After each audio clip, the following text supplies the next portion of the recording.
Well, it's been a bumpy year for investors, considering the fall of crypto giant FTX, the impact of Russia's war in Ukraine, and a lot more. This year was one of five in 100 years in which the U.S. Treasuries and the S&P 500 were in the red. 2022 saw central banks around the world raise key interest rates quickly to fight inflation. Supply chain issues snarled the global flow of goods. Energy prices have soared, and for many, a cost of living crisis continues to worsen. So, will 2023 be the light at the end of the tunnel for the investing world?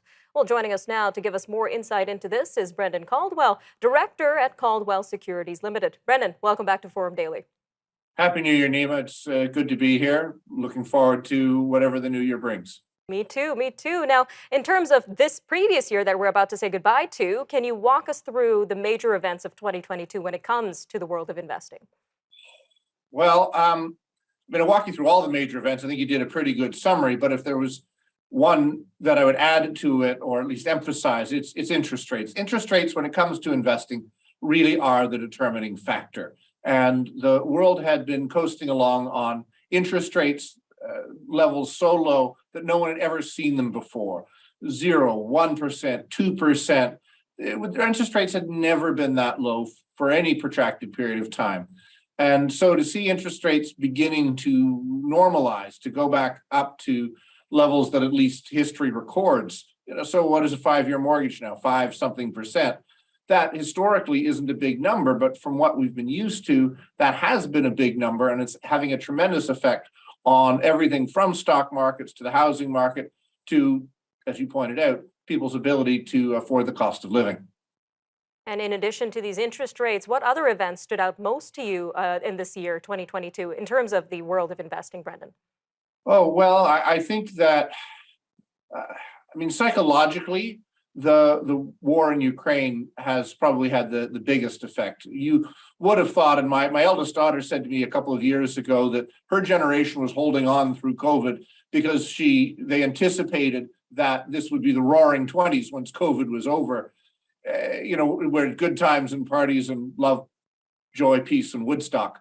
That's not what's materialized. So I think both the hit to the global sense of cooperation, it's an understatement. The world is really becoming very nationalistic, or at least regionalistic, isolated, and walls that came down before you were born and when I was a kid are now being thrown up again in different places and for different reasons.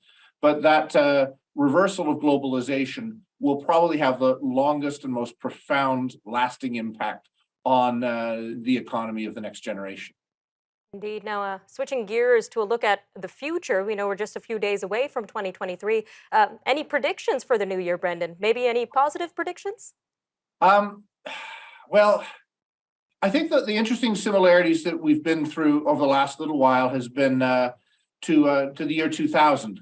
What we've seen in terms of the unwinding of crypto and blockchain, which were all very hot and now are not, resembles the dot-com bubble of the late 90s and then the tech wreck of the early 2000s.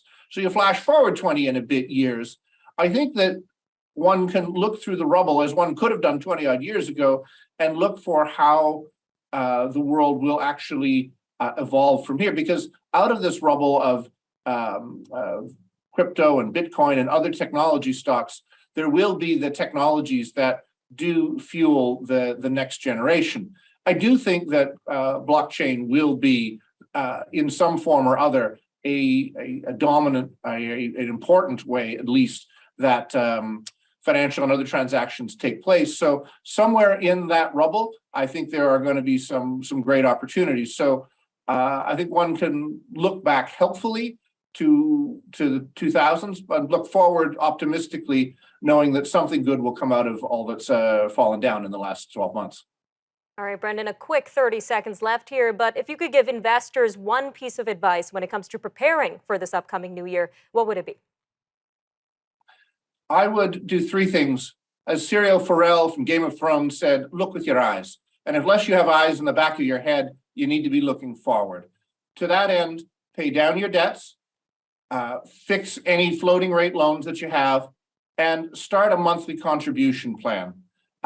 Because if you're building wealth little by little, it'll leave you in very good stead going forward. And if I one last thing, give a little bit of money away.